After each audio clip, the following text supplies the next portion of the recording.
Здравствуйте, с вами канал Вкусный огород Барнаул. Наконец-то поспела вторая из моих плодоносящих яблонь. Яблонька алтайская румяная. Первой поспела, как всегда, яблонька горно-алтайская. Вот эта вот старая яблоня, которая, несмотря на тяжелейшие повреждения зимними морозами, восстановилась. И хотя яблочки на ней намного мельче, чем обычно, но все-таки их достаточное количество. А вот этот сорт алтайская румяная только-только поспел.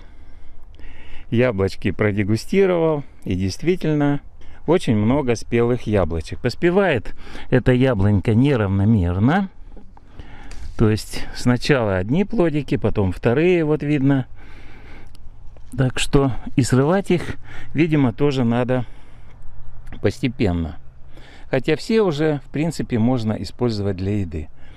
Эта яблонька алтайская румяная была приобретена 5 лет назад. Быстро летит время. Это когда был приобретен вот этот вот участок дополнительный рядом с моим прошлым.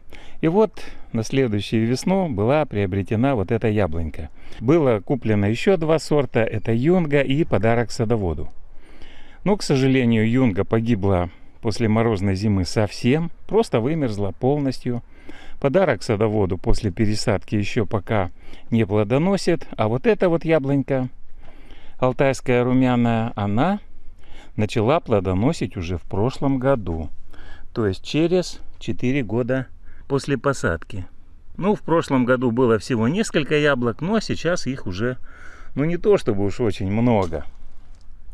Ну, я не знаю, сколько здесь будет, но все-таки уже можно более или менее что-то собрать. И яблочками полакомиться.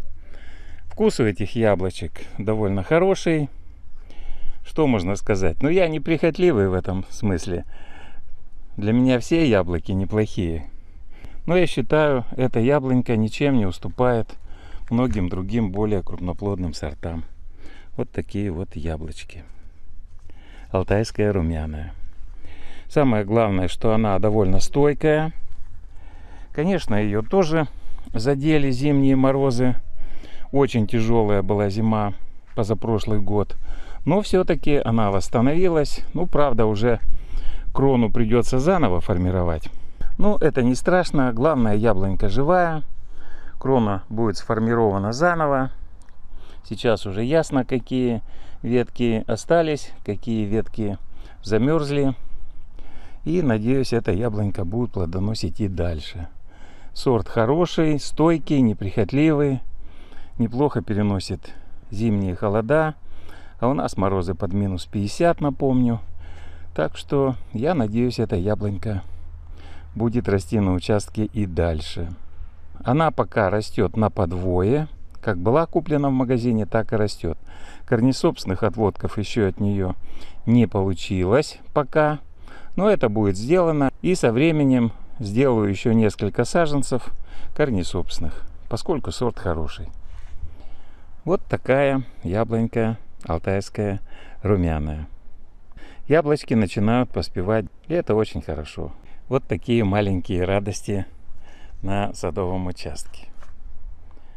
В конце пожелаю всем огородникам, чтобы яблочки у них тоже росли, и не в пример больше, чем у меня. Без яблони и сад не сад. Всем всего самого доброго, до свидания.